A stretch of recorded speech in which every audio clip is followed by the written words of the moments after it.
Welcome to the latest episode of 5 on the Floor of the 5 Reasons Sports Network. Thanks for joining us on your favorite podcast app on Apple Podcasts, on Android, Spotify, or the 5 Reasons YouTube channel. We recommend actually checking out Spotify, even if you're on Apple, because Apple's been a little slow to load lately. So catch us on Spotify as well. Also, check out Off the Floor. That's our Discord server, $2.99 per month. If you bypass the Apple upcharge, Apple again, you can do that by clicking on the link right here in the description. Gives you access to 11 different channels and our stage shows. I think Brady might do one tomorrow. We're going to be doing them more regularly here over the course of the week. So check them out. Our stage shows are not available on the podcast feed. You can get that. You can also communicate with Heat fans all day long on Off the Floor. Also, check out the great sponsors of the 5 Reasons Sports Network. Includes our friends over at Better Edge. This is a legal sports betting marketplace. What makes it different from the other legal places to bet in the state of Florida?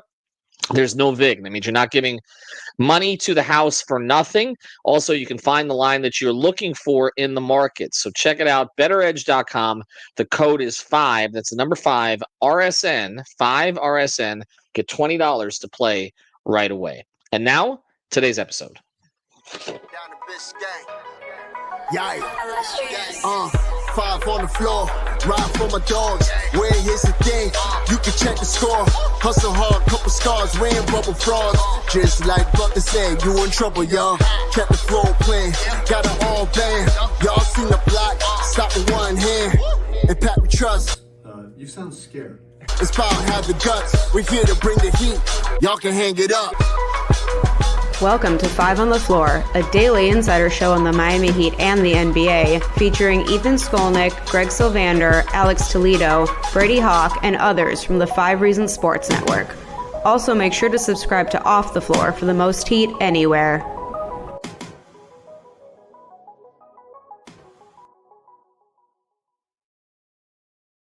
All right, welcome back to 5 on the Floor, and here's today's floor plan. Jimmy Butler conversation. I'm Ethan Skolnick. You can follow me at Ethan J. Skolnick at 5 Reasons Sports. We got Alex Toledo. You can follow him at Tropical Blanket. We got Greg Sylvander. You can follow him at Greg Sylvander. If you have not already subscribed to our YouTube channel, you can find pretty much everything that was talked about regarding this subject earlier today. I did a starting 5 on it when the quote-unquote news broke, and we'll talk about how newsy this actually was. Also did an episode of Floor is Yours with our guys Sean Rochester and Timothy Bain. That's on there. You can also find that on this feed. And then I also did an episode with Alex Dono of the 305 guys, which we touched on this as well. So here's where this is at, okay? This morning, Shams of ESPN, he is now their Woj. Of course, he was Luke Skywalker to the Darth Vader for a long time. These are the two guys who have basically broken all the news in South Florida, in the NBA over the past few years. All the other newsbreakers pretty much gave up, okay? Because essentially the agents, the teams, executives, whatever, they all just started feeding to two people, okay? This has happened in the NFL as well, by the way. Like, it's basically been, for a long time, it's been Schefter and Rappaport, and that's it, okay? And all the other newsbreakers kind of just fall by the wayside because it's impossible to compete when all the information is just being leaked to two people. Well, now there's one person because Woj has retired from this game. And so it's just Shams. He was hired by ESPN. And so Shams put out a report this morning, which essentially had these characteristics. And Greg, correct me if I have these wrong. But essentially he said that teams were contacting the Heat. He did not say that the Heat were shopping Jimmy Butler. He said that the Heat were listening to offers regarding Jimmy Butler, who, if, again, you're not familiar already, has this just one remaining year of his contract and then has a player option, which is his choice at the end of this year, whether or not he wants to opt in for one more year. He also could opt out and test the market. The Miami Heat have decided not to extend his contract. That decision was made last year, and Pat Riley spoke of that decision at his end of season press conference a few months ago. Riley's tone during that presser, which was a lot about Jimmy's lack of availability, surprised people around Jimmy. Okay, so those people around Jimmy may have gone public saying everything was okay, we'll do our best, whatever. We're going to fit in with whatever the Heat want us to do. But behind the scenes, there was some frustration about the way that Pat approached this. Okay. And I was told at the time by various people I spoke to that essentially this was going to be it then, that Jimmy was going to get to the end of the year, he was going to opt out, and he was going to walk.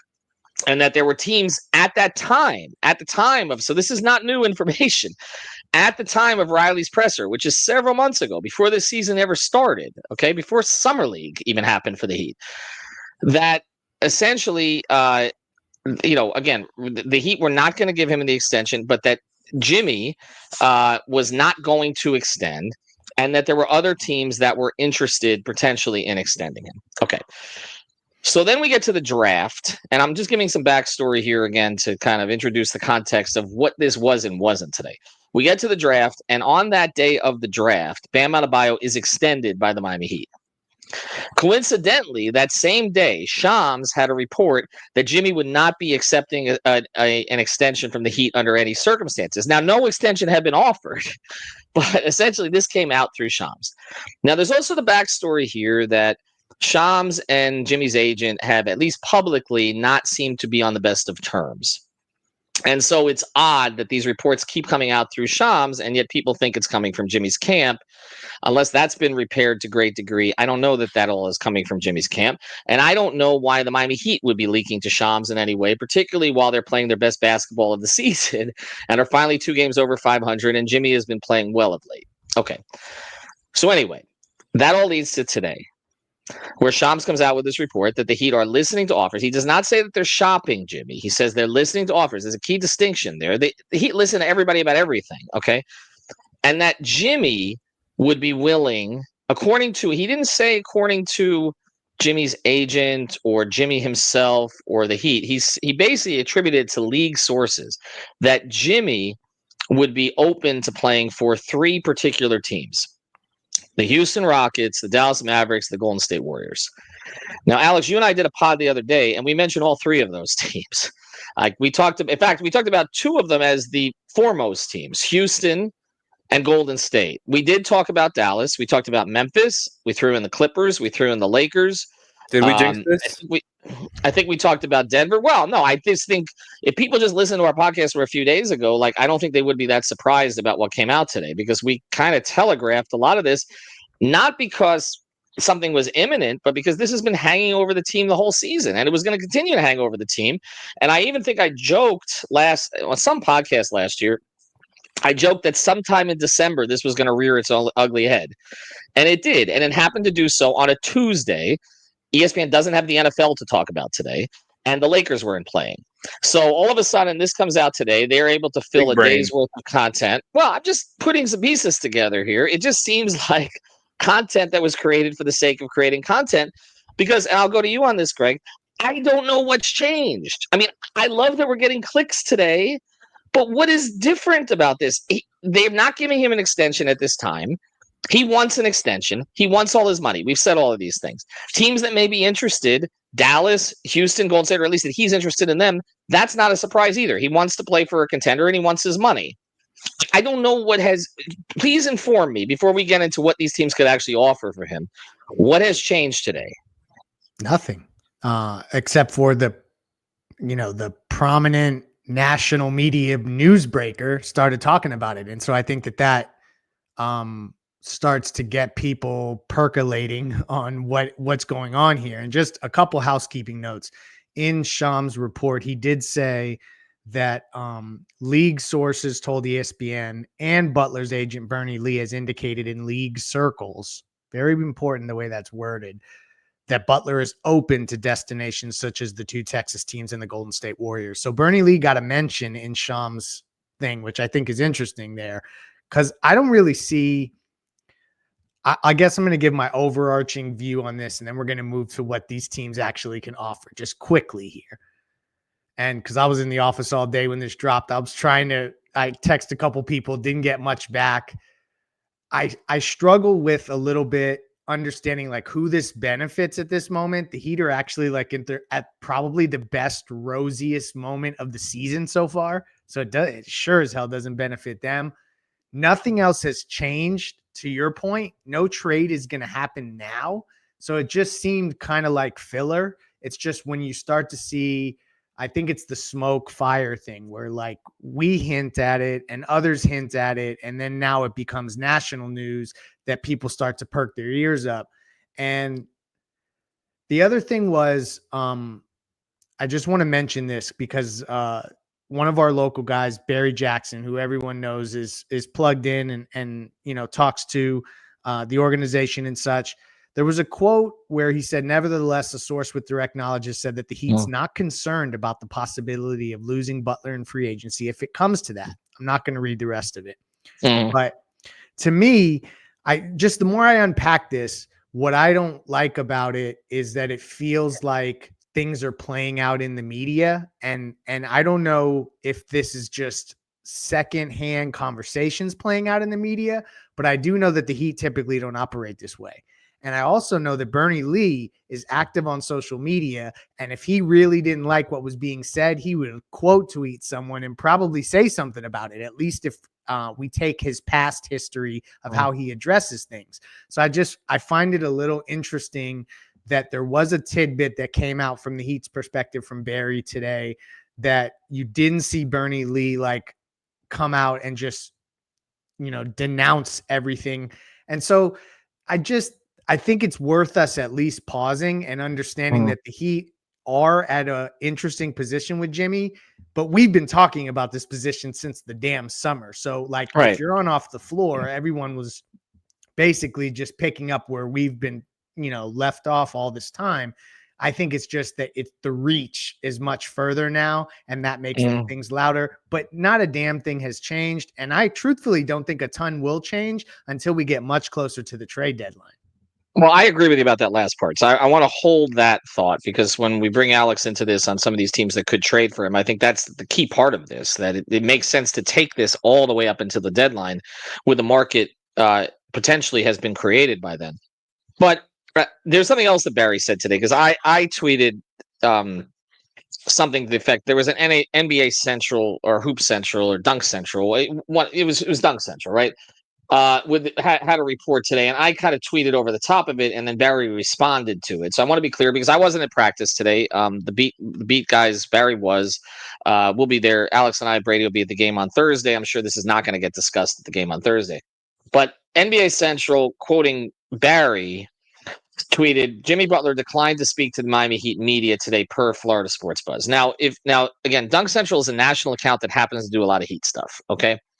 If you're following that nationally, which is what league officials do, they all follow that account. Okay, that account has 1.8 million followers. Okay, if every executive and coach in the league is following that account, or has a ghost account that is following that account, knows what's out there. If you just read that without any context, it makes it sound like Jimmy didn't speak to the media specifically because this was going on. Okay.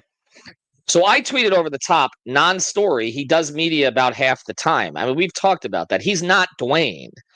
Like, Dwayne would not skip media. Bam, it's very rare that Bam skips media. Alex and I, we talked about that. When that happens, it's like, okay, what's up with Bam?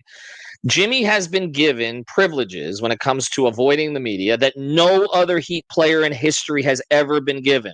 They don't want to deal with him when it comes to media stuff, okay? They let him skate all the time. And I don't even care, okay? This is not me being sour grapes. I'm just trying to present context on this. Like, we asked the question after games, is Jimmy talking? This is the big question. We never know. He'll look at us in the locker room, and he'll still leave, okay? It's just, he just doesn't feel like doing it some days. And there have been some different rules for Jimmy than there have been for any of their other stars, including Bron, who spoke to the media every single fucking day, to the point that when I was in Cleveland and he wasn't speaking to the media regularly, it was weird to me, and it was weird to the Heat that he wasn't, because he did it every day because he followed Dwayne's example. Jimmy doesn't do that. I'm not mentioning that again as sour grapes about Jimmy. I'm simply saying, to me, it's a non-story that he didn't speak to the media today, because he doesn't speak to the media a lot. But when I tweeted that, Barry tweeted after it. And again, I give Barry, again, he was at practice. I wasn't. He said, well, there was more to it today with regard to off-cuff, off-record remark to a few of us there. But that's generally true. Jimmy has handled himself well, which I haven't said anything different. I think Jimmy has handled himself well this year in terms of the way he's addressed, or even not addressed, this situation. And Barry got into a little bit more detail about how it had something to do with, in other words, he'd seen the report, but that he didn't want to leave Miami. Like, there's something, essentially, that's what Barry tweeted afterwards. Okay. I just want to make it clear again. I don't think him not speaking to the media today is related to this particular issue. I just think that something, as Greg talked about, that we've talked about in this space, that has been talked about by the beat writers down here, that has been talked about by the fans down here, has made it into the national stratosphere, which we said it would at some point. And now people are talking about this as if it's imminent. And to me, and I'll go to Alex on this, it's not imminent. Like, there's no, this idea that, again, you have to look at who it benefits to leak something, right? As Greg said, it doesn't benefit the Heat to leak anything to Shams at this point when you're playing your best basketball of the season. Like, why create a distraction now during a 3-day off period? Makes no sense. I don't think it makes any sense for Jimmy's camp to leak it at this point because they're not stupid. Okay, I know both parties involved here. They don't think they're going to push Pat to do anything before Pat wants to do it. Okay. So this idea that, they're trying to get him to give an extension now. They're not going to give him an extension now. That Pat made it clear that there's no rush on this, okay? And additionally, there's no rush to decide to make a trade because teams in the West, as we're talking about, who are all bunched up between like 2 and 8 right now in the conference behind Oklahoma City, they're going to make decisions closer to the deadline based on where they are. And if the Heat decide to trade Jimmy, which I still think is the least likely of the 3 scenarios, Jimmy opts in, Jimmy opts out, or Jimmy is traded, I still think it's the least likely because the Heat are always going to look at themselves like they can compete, and they're going to try to push forward rather than trade Jimmy before they have a chance to see what this looks like. We can argue whether that's the right philosophy or not, but it's the Heat philosophy. They always try to compete. Okay, very few circumstances where they haven't. The only star they've traded midseason is Shaq. And Shaq didn't want to be there anymore and was trashing everybody behind the scenes and wasn't even playing. That's not this, okay? So, Alice, I'll go to you on this. Do you think there was, we had a whole conversation about this the other day. We did 40 minutes on this. Do you think there's anything different today? The answer to that is, how much do you think they were willing or not willing to quote unquote listen to offers in the summer versus now? Because if you think, right, that in the summer they were just completely shutting the door, right, on the idea of potentially trading Jimmy before the deadline, if other teams brought that up, or if you already thought the Heat were listening to offers, right? I think that's kind of the main question here as to whether or not this is news. The other way that you could say this is news is kind of like it confirms some of the stuff that had already been talked about, like Leif mentioned, where there's smoke, there's fire type of thing, where it's like, okay, these kind of teams get almost set in stone in a way because, it was indicated or whatever he said by Bernie Lee, right? Even though it didn't come directly from him, right? The way he said league sources and all that. But I think like that stuff got kind of, put in bold a little bit today in a national perspective. But as far as like news, I really do think like like, for example, Ethan, if I asked you, do you think they were willing to quote unquote listen to trade offers this summer for Jimmy Butler, right? Like if you say no and this comes out, then I guess it's news because they weren't willing before. The other what thing is a trade? Like, but Alice, no, I'm going to let you continue because I want to get through this thought. But I just want to hit on some of the verbiage here because I think the verbiage matters. Like there's a big difference between shopping and then listening to offers, and then there's also the context of listening to offers. Listening to offers can mean a lot of different things. Okay, like it can mean Andy or someone else in the organization is just having a conversation with another GM, and the GM is like, well, what if we made this guy available? And it doesn't mean necessarily like, I think fans look at it like you're sending a fax of like, these are the players that we'll offer for, like, they're here, we're going to go on the trade machine with you. And that's not how it works. I mean, these are just conversations that happen and teams ask about certain players. Like I said, I don't think that the Heat have ever really aggressively shopped Tyler Hero. They deny that they ever have. I don't think they have. I just think that they've listened at times because teams have always typically asked for the third guy on your team, and Tyler was the guy who was most available of their core players. I think now with the circumstances changing with Jimmy and dealing with the contract and what you're going to do with him going forward, that it's natural for another team to say, well, would you move him? Like people talk about players all the time. So I think this idea that they're listening to offers I don't think it's that different. Now, you asked me what I said if we said this last summer. I mean, I don't think that other teams were aggressively going after Jimmy because it hadn't come to a head until the Riley presser. They don't know the inner workings necessarily, what's going on with the Heat, or whether there was frustration with Jimmy for not playing enough, or all the other things that came out afterwards. I do know this, though, and this is why the part about Bernie has been telling other teams. I do know that when Riley made his comments last year, that teams did reach out to Jimmy's side to see if he'd ever be open to leaving. I do know that, okay? And this is why I say that the telephone game is happening here where, other teams could be asking his agent, his friends, his whatever, do you think Jimmy would be willing to move? Yeah, he'd be willing to go back home to Texas or Golden State, go play with Steph. I don't, these are not like formal declarations. Like until Jimmy Butler comes out and says, trade my ass, okay?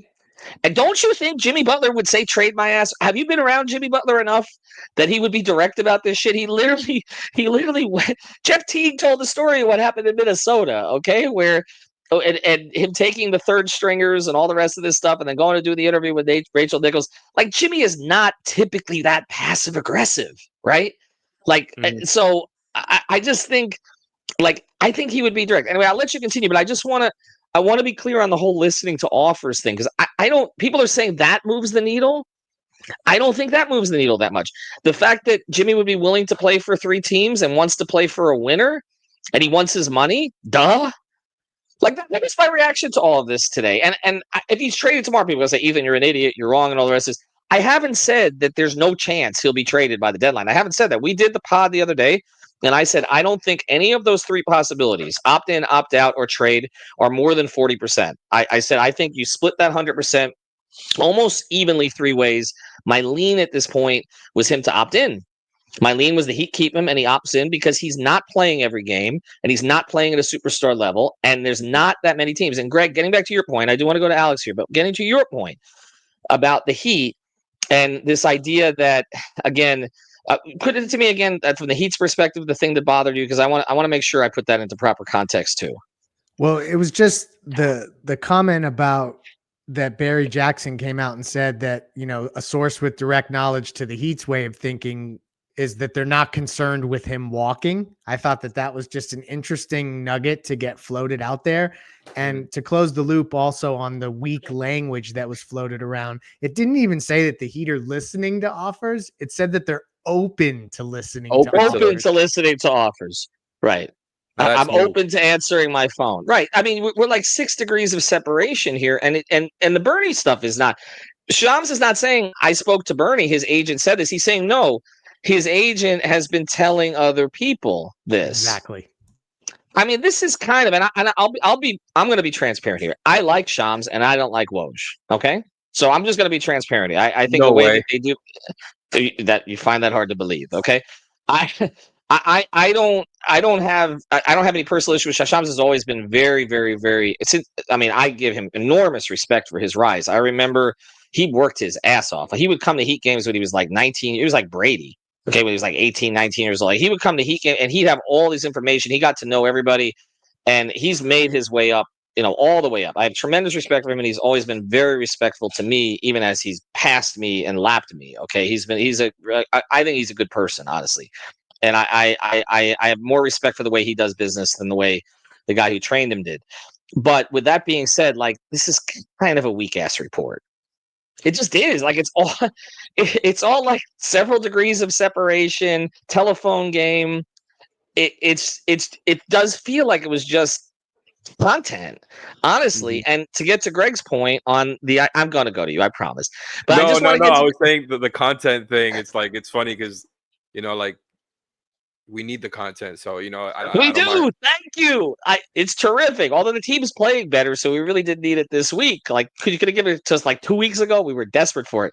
But getting to Greg's point, if you look at it from the team's perspective, okay, that's how they should feel.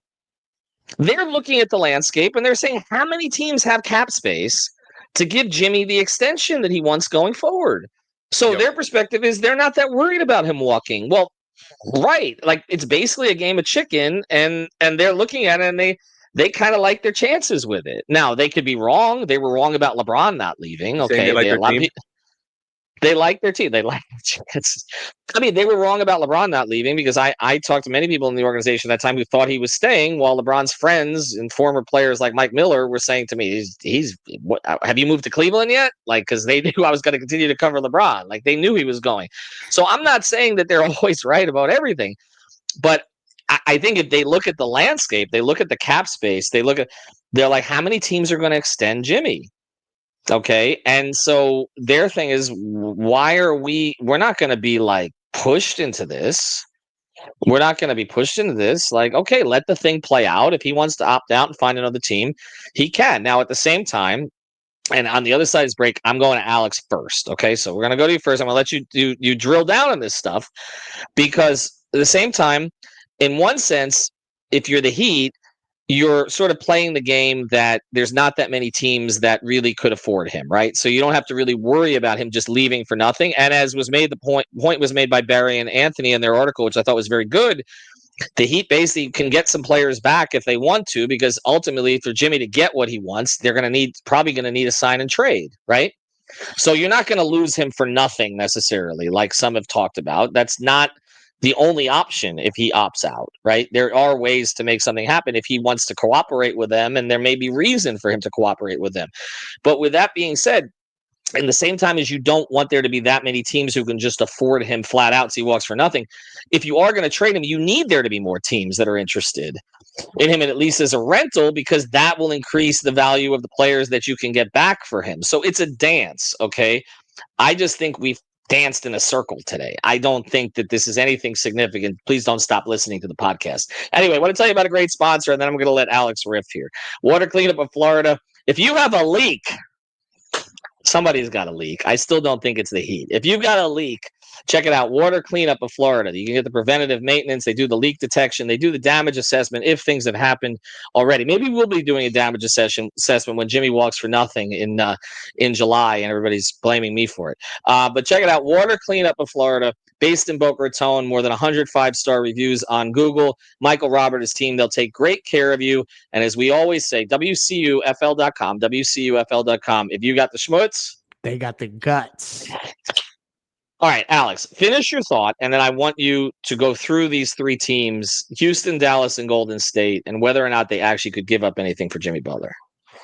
It's so funny that like you did this whole bit where you're gonna go back to me at some point, and we got to it on the other side right before you got to the ad read.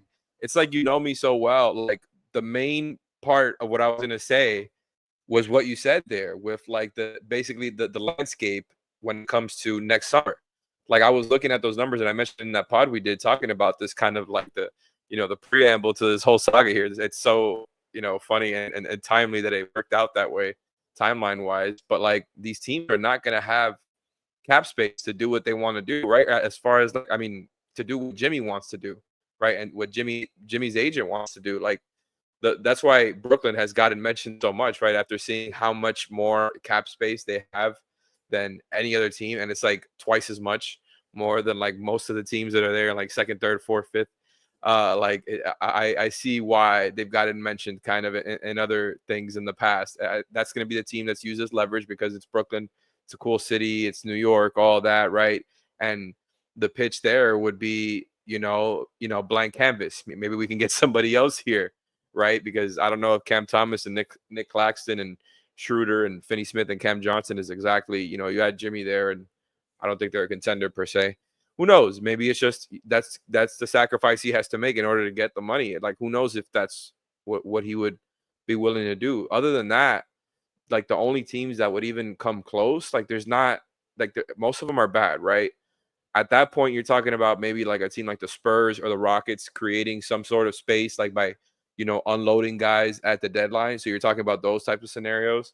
You know what I mean? And then a sign and trade in the summer with any other team would be super complicated, any of these teams, right? So I think the Heat looking at all that and realizing that Brooklyn is the only team that can outright sign him, right? Because I think I saw like 76 million projected cap space, even if it's not exactly 76 million, because let's say they have multiple first round picks even, right? And that those contracts take up some space too. Jimmy's asking price is not going to be 76 million. Like they're going to be able to pay him what he wants and give him years if that's what they're willing to do, right? We're assuming that they're willing to do these things. But outside of that, I think the Heat almost have enough to be like, yeah, we'll just wait it out. We're going to use this season as an evaluation period, see how far we really are. Maybe they do or don't do something at the trade deadline other than the Jimmy thing. But as far as like, I think they evaluate and then they go into the summer kind of with a clearer mind on what's going to go on as far as, maybe you try to get him to opt in, or maybe you work something out with him where you pay him a little bit more on a shorter deal. I don't know, maybe they really are okay with him opting out. I don't know where their mind is there, but I think they can afford to take that risk if they want to. I think I've changed my mind a little bit there as far as, because I felt like before, like, if you're not sure, trade him. I think I've softened up a little bit on that. And the one thing I'm staying strong with is I think they're not going to trade him, right? I know I've said all this, but I was lower than you, like odds wise on them trading them. I was much lower than you. I think I don't remember what the number was. I want to say it was between 10 and 20. So maybe the percentage of what I think is going to happen went up for me today by like 3%. I still think most likely he's not going to get traded. It doesn't feel like a Heat move unless Jimmy specifically, like they feel like it's not going well, or if Jimmy asks out. Like I think the vibes are fine right now from what it seems like, just, outside looking in.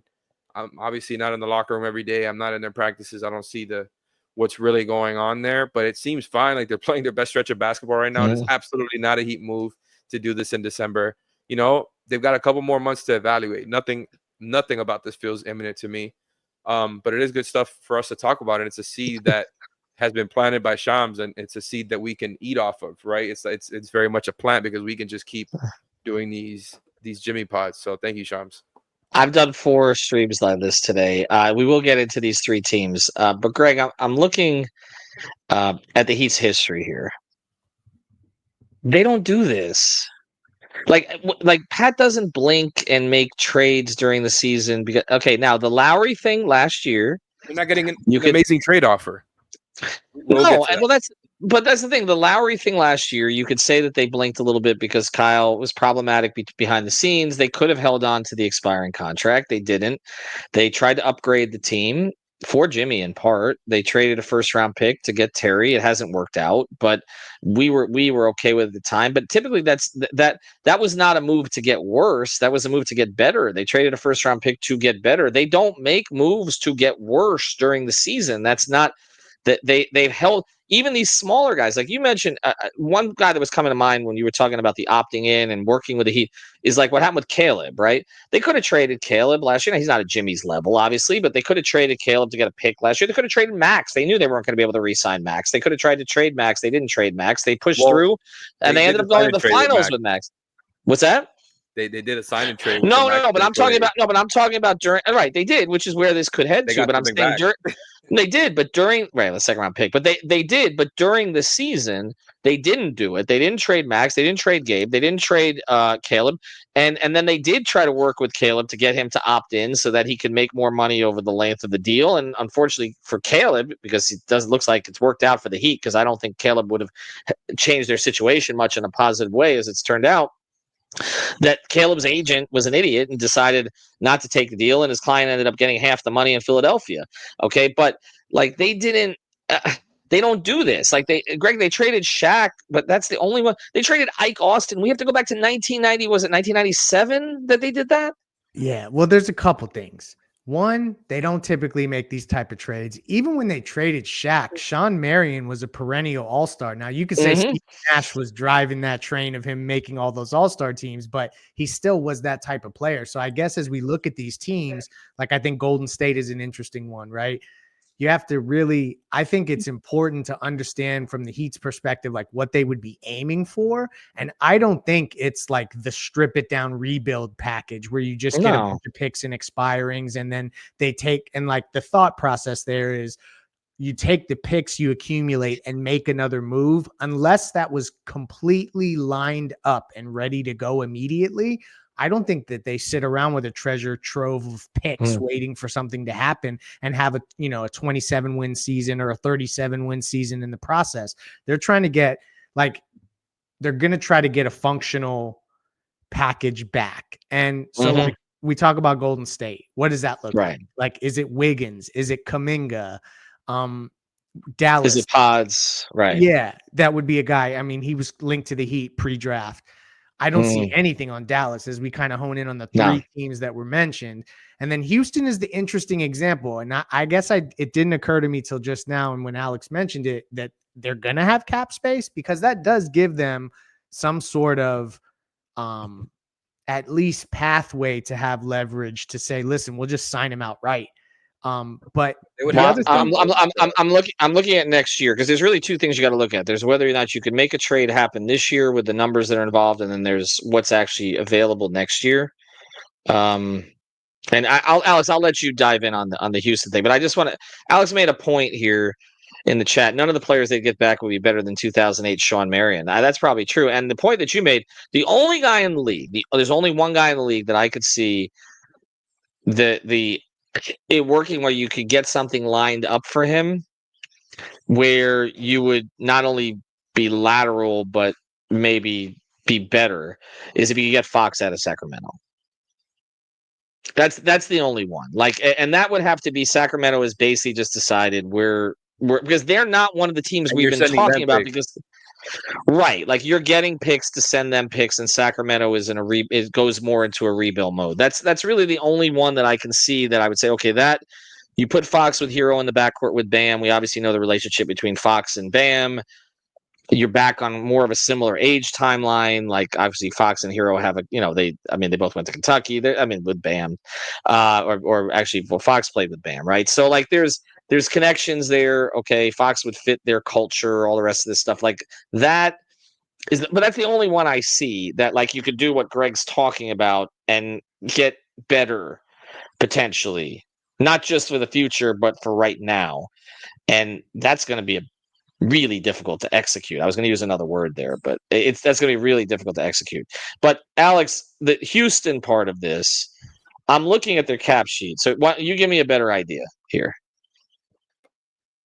I've got you. So $19 million in cap space, according to Spotrac, for 2025-2026. So nowhere near Jimmy's, what we expect him to, or his agent to ask for in the summer. Nowhere near what he's making even right now. Nowhere near what he's potentially opting out from next summer, right? So like I mentioned, that's one of those where like they have no leverage as far as they've got to trade a contract for an expiring or something like that. Those types of things are going to be super complicated for them. Like, are they going to trade one of their bigger deals and get almost nothing in return, right? Because that's what you got to do. Like if they're trading Dillon Brooks, who makes I think $22 million, if you could trade him for an expiring contract, like that type of move, that could happen for them, right? But let's say you give them another $22 million in cap space. That's still only 42. That's still like you're getting closer, obviously, for the Rockets to Jimmy's number. And maybe you've got an idea that he'll take a little bit less if you're giving him the years. I don't know, right? Like I'm speculating here, but all of this to say is like they would have to do some work, and it's kind of a gamble because you might be doing it for no reason. Like Dillon Brooks is a positive winning player. They pursued him a couple of summers ago, and Fred VanVleet, and the Brook Lopez thing didn't work out. But like they were trying to be competitive. I questioned it at the time, and now they're the third seed in the West. Not saying they're going to win a title, but they're obviously a very good team with a lot of good young players and a lot of depth. So. I just think the Rockets are a team that makes some sense, right? But when you get into any one of these teams, right, and we can do it if you want to, but we've already gone pretty long. I mentioned it on the last one. You got to accumulate a lot of contracts, so that it makes things a little bit tough. Like the Rockets, right? For example, let's go into that. And shout out Brian going to this particular bit of information that's useful here. Is that Jalen Green's contract? He's making $12 million this season. But what has a poison pill thing where the team acquiring him in a trade this season, aka the Heat in this scenario, would have to pay him $33 million. So you can look at that as a bad thing and be like, okay, we're not willing to pay him that, and obviously he still has the rest of his contract. But it's for as far as like the trade scenario, right? Is that he's coming in as a $33 million contract, not a $12 million contract. The other way you can look at that is it makes the trade maybe a little bit easier where you don't have to get 3 or 4 guys in return because he has such a big poison pill. It almost works for you in a way if you're willing to take him and like Steven Adams and then just a bunch of picks if the Rockets are willing to do that. But again, like then you look at the Warriors, right? We've talked about Kuminga, Melton.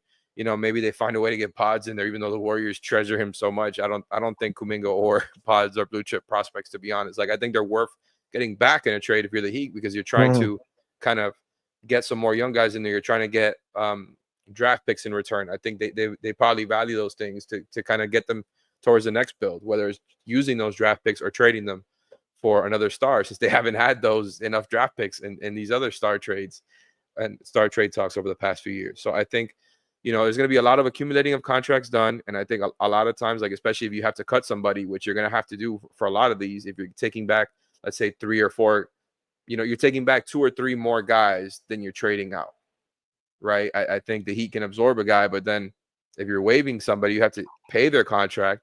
The Heat are so close to the second apron that it would be really complicated to be able to do that. You would have to take back so much less money in the trade to be able to just eat the money of the guy you're cutting. So it's, very complicated no matter what team you look at it. I think the Mavs have, from what I've looked at, the Mavs kind of have the least stuff to offer, unless you're willing to just trade, like take a trade that maybe, I don't know, like PJ Washington, Klay Thompson, Maxi Kleber, a future first. Maybe you get 1 or 2 of their young guys like Omax Prosper or Jaden Hardy. Like they have the least amount of stuff to offer. The Rockets have the most from these teams. I think the Warriors are obviously an interesting one for all the reasons you've mentioned in the past. Ethan, as far as like getting another guy for Steph, that would obviously be a pretty good, pretty big upgrade over, frankly, Kuminga and Wiggins, who are, like, they're decent players, but Jimmy, come on.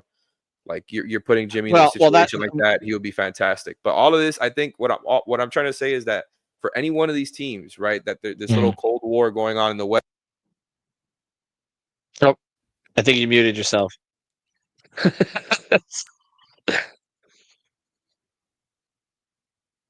I think what Alex was going to say is that for any one of these teams, it's going to be really complicated for them to figure out how to execute a trade, for them to cobble up a deal. And then also, like you mentioned, the apron, and this is an expensive ass Miami Heat team. Like, let's not stray away from that. Like, they can't skirt any closer to the apron or go over the apron. So they have to be very mindful in the way that a deal is crafted. So it goes in both directions, that this just gets super complicated. And it's all the more reason why I think the prudent approach is to be kind of, you want to be surgical in that, like, you don't rush, and like December 10th is not the date that any of this takes place, because you really need to be methodical in the way that you go about understanding the implications towards the salary plus the assets. But let me just make sure I sneak this into the pod. It's never a good time when your franchise player and your organization are in a staring contest or in a dance to see who steps on whose toes. Like, none of that is good. So I want to make sure that we acknowledge the fact that although transactions drive clicks and drive downloads, for the Miami Heat specifically, it's not the best scenario that this stuff is so public. Yeah, it's not the best scenario. I'll let Alex close up his thought here in a second, now that is Mike's back on. But a couple of things. It's not the best scenario, but it's not new. It's not new. They went into the season with this. We didn't know how Jimmy was going to act. He was late for media day then, right? Like, that was a whole issue because of the flight coming back. Then he said all the right things, and he's been largely available. I mean, he's more available than he was last year. I know he's missed some time. He's had 3 separate injuries that we know about. He did play on the back-to-back in Charlotte, although he looked like he didn't want to be there. But then he has been playing better of late. It seems like the vibes, as Tyler spoke about, the vibes between him and Tyler are the best that I've seen during their 6 years. So unless something's going on behind the scenes, I don't see it. Okay, they're communicating more, laughing more with each other in front of the media than I've ever seen them do. So again, none of this is new. It just feels like it's got brought to a head because ESPN had something that looked like information, which isn't really new information. Now, the other thing on the financial perspective is that some of these teams in the West are going to be hard capped, aren't they? Like not everybody can do all this stuff. So we've talked about like 7 or 8 of these teams. Some of them just don't have the capability to do it, because we're talking about second apron stuff. And then there's the other point, which is how many of these teams would actually be willing to extend Jimmy. And does Jimmy's list of teams he's going to be happy on, and you want Jimmy happy. Jimmy, we've seen what Jimmy's like when he's not happy, particularly in Minnesota. Like, is this list going to contract if some of these teams are like, well, we just want you as a rental? I mean, I don't know that all these teams would extend Jimmy. Like, I think the reason I keep coming back to the Warriors, okay, Houston has more I agree with Alex on this. Okay. Houston has more high upside young talent, I think. Okay. Like you could go down their roster and say, But you're Jalen not even Green's willing to interesting. part with most of them if you're the Rockets. Well, that's the thing. They've made it clear they're not, but that doesn't mean they won't move off of it. But they got Jalen Green at age 22, Reed Shepard at age 20, Jabari Smith at age 21, Amen Thompson at age 22, Sengun at age 22, Terry Eason at age 23, Cam Whitmore at age 20. I mean, I like all of them. Okay. Like they have a really interesting young team. Now, do you cash? Are they ready to cash that in, some of them in for Jimmy Butler, or do they want to try to compete with it looks like OKC over the next few years with their own young talent developing, and then go get a guy in a year or two who maybe has a little bit more left than Jimmy does, or is a little bit more available, and maybe isn't quite sort of. I don't know. Not that Jimmy's a locker room concern necessarily, but just he's organizationally. Like you have to have a certain type of organization to handle Jimmy, and maybe they wait for somebody else instead of that. I keep coming back to the fact again, Houston has the best, to me, the most interesting talent. Golden State is the one team I think is a possibility here because they have to do right by their star. They cannot have Steph Curry going out the way that say Kobe went out, okay, or any of that. Like this guy transformed basketball in that market, just did, and in the whole NBA. And LeBron doesn't seem to really care anymore. I think Steph still does. I think Steph wants to. I'm not saying LeBron doesn't care about the game, but I think LeBron kind of understands what he's got with the Lakers right now. Steph, there's been reports, okay, from a lot of the same people that Steph, wants to compete this year and that Golden State's going to get him another star. Jimmy would fit well with Steph, I think, from a basketball perspective. And that owner has been willing to pay into the aprons. So I again, that's why I keep coming back to Golden State as a team that would extend him, put him on Curry's timeline. They're not. I don't think Draymond Green is a permanent bench player. I think they're showcasing Kuminga right now, and that's why they put Draymond on the bench. So I keep coming back to Golden State, Alex. But anyway, I'll let you come up with your thought here. Okay. So I'm going to try to summarize everything. I spent so much time looking up picks and contracts and what would work and not work. And I feel like it would be just easier because there's so many good teams in the West, right? And we've gone over reasons why, we don't think they'll trade him to a team out East. Which of course could be wrong, but I'm not really looking at teams in the East other than what I mentioned with Brooklyn and their cap space. There's, kind of like the mainstream teams for Jimmy, the ones that got mentioned today. I think the Rockets and the Warriors can go in their own kind of category there. The Mavs, I'm a little bit more skeptical to throw them in there because they just don't have many assets to offer. They don't have many good young players to offer, unlike some of these other teams that we're talking about here. So I think I would throw the Mavs in, kind of, unless he just so, really wants to play there, right? I'm willing to throw him, the Mavs, into a category with teams like the Lakers, the Clippers, teams who just don't have very many young players or future picks to offer because they don't, right? And I looked up the second apron teams. None of the teams that we've really talked about are there, and none of them are like right under it, other than the Lakers. The Lakers are the only team that are like right there, even closer than the Heat, right? But as far as like the other teams mentioned for Jimmy, they don't have to worry about that too much, right? Where they're gonna go over it by making something like this happen. But like I mentioned, I think the Mavs are not a serious team when it comes to comparing them to what other teams like the Warriors and Rockets might potentially be willing to offer.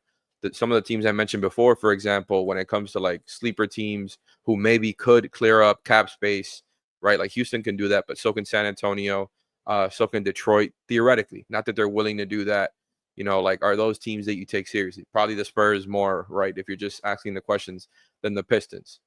And obviously the Rockets more than both of those teams. So I just think like there's different categories of packages here. So it depends on what the Heat are willing to accept if they decide to trade Jimmy. And of course, what other teams are willing to offer. Like, the Lakers, for example, it'll have to be like some combination of like Rui, Austin Reeves, and a pick along with another contract. Like, are the Heat willing to take that? For the Clippers? And these are just sleeper teams. It would have to be like Norm Powell, Terrence Mann, a pick, right? And maybe like PJ Tucker for contract purposes. So those are some of the lesser ones, right? We've already gone over what a Warriors package could look like. I don't know if they'll be willing to trade Kuminga, pods, and picks. That would obviously be, I think, more interesting in the hope of like guys who can help you right now, but they're also young guys. You get the picks as well. I think that would probably be the best one, because I don't think the Rockets are going to give you a man. They're not going to give you probably Reed Shepherd, who they just drafted him and don't even have space to play him in the rotation right now. Maybe that you can get a Jabari Smith along with some salary cap guys like Adams and Brooks, and then you get a pick or two from them.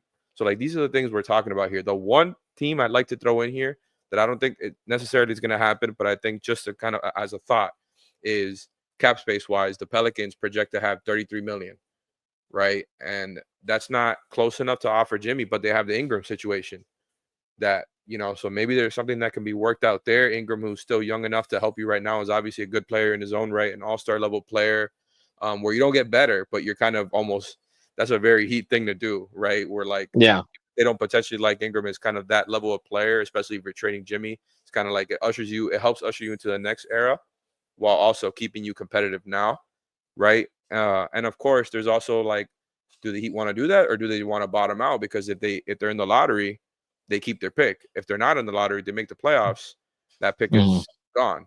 So these are things that you got to consider. And this is all these different factors coming together, and what other teams are willing to offer, what the Heat are willing to take back, Jimmy's contract situation. All of that is why I'm skeptical that something gets done this season. But the Pelicans are like just a sleeper that I wanted to throw in there. Yeah, well, the Pelicans, it would have to be for Ingram, because I can't see that. It seems like the Pelicans are selling off now. Like there's the reports about trading McCollum and others. And your overall point, one thing you said at the end, they're not going to bottom out for pick. I just don't see them doing that. Great packages either, by the way.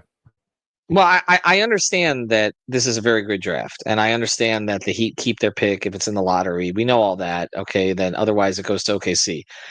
But it's just not a move that they would make. It's not. They're over 500 right now, and they were 11-30 and didn't sell. It's just not something they do. But I guess, Greg, to close the loop on this, because we've been all over the place, but I think the general point has been made, is this is a very complex situation that's based on a number of factors, some in the Heat's control and some not.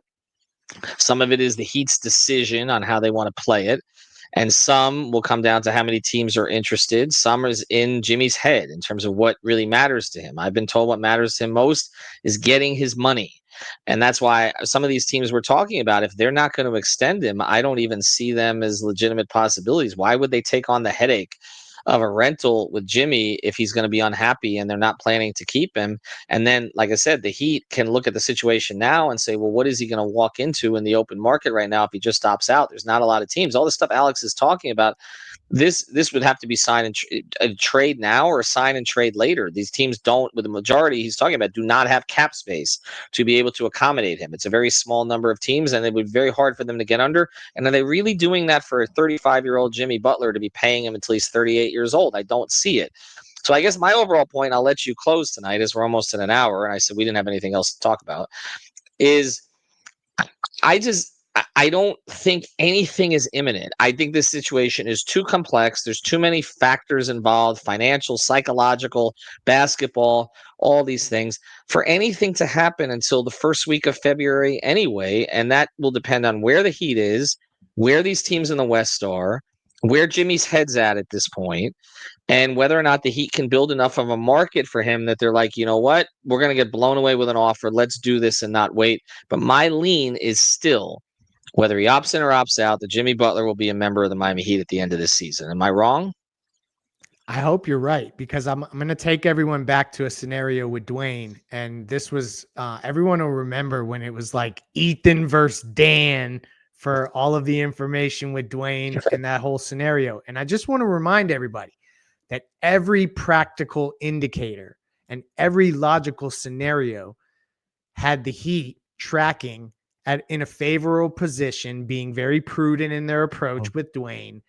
And then in retrospect, when the dust settled, it didn't look good for the organization the way that ended. And so I would ask everyone to remember that I think the Heat have learned from that. And I don't know what that means for this scenario, but I do think that it's been indicated more than once by more than one member of the organization that they wish that they had a do-over with some of that stuff. And I just think that will be considered to some degree. So when you say Jimmy Butler sticks around in Miami, I kind of lean in your direction, even though you hear all this stuff. You got Paul Pierce on ESPN saying the streets are saying that the Jimmy Butler's not happy in Miami. It's almost funny that like Shams legitimizes what Paul Pierce said on another show a few days before. Is that premeditated ? But I just think with the way the Dwayne thing ended, I have PTSD as a fan. I'm glad I haven't heard anything concrete that Jimmy's going anywhere. And I hope you're right, because in retrospect, it was a bad look for the org. And I just would hate for this Jimmy scenario to spiral to a place and the court of public opinion, which will matter more than any of the logistics or any of the practical stuff, makes it that the Heat didn't take care of another star. Well, I'll start here. Jimmy's not Dwayne. I don't think anything will match the Dwayne thing because of what Dwayne meant to this town. And I don't want to diminish what Jimmy's done because he has exceeded expectations. He dragged them to 3 conference finals and then dragged them to 2 finals. We can argue to the end of time about whether or not they gave him enough help. Okay, I know people who you are simply going to say they didn't do enough for him. Again, that's conversations we can have in the postmortem if he ends up leaving. And I'm not saying that he's here forever. I just think he's going to make it to the end of this season. Now, at the end of the season, a sign and trade, a different direction, depending on how this plays out, I could absolutely see, or him walking into somebody else's cap space potentially. I think that's unlikely, but who knows? Okay. I can't say anything beyond this year, and I can't even really project this season. It's just my lean still that they are not going to punt on this thing unless it's completely either A, untenable, or B, so much in their interest because such a market has developed for a 35-year-old who plays 3 out of every 4 games that they can't turn down the offers that they've been given. And I just don't necessarily see those things happening. And I don't see it happening certainly until the first week of February. And with that being said, he'll be traded next week and everybody will tell me I'm stupid. But I'm just, that's my lean right now based on what's going on, because nothing that happened today, which we just devoted another 57 minutes to, really changed the equation. It's just that Jimmy's going to get asked about it now, and he's just going to duck the media and not answer the questions. His agent's going to go dark. The Heat are going to go dark, and that's how this is going to play out. And ESPN will lose interest as soon as the Lakers, do whatever they're going to do. Okay, or the Heat Cowboys keep winning. They're 2 games out of the 4 seed, 2 games out of home court advantage. And I hate to say LeBron that, Greg, might not be happy with the Lakers. That you know what? Just put that out there. Nobody remember any of this. By the way, Greg, nobody happened. cares. Did you miss that? Kendrick Perkins, I know. Credited reporter thinks that LeBron might not be happy with the Lakers. Well, there you go. Nobody's happy. I don't know.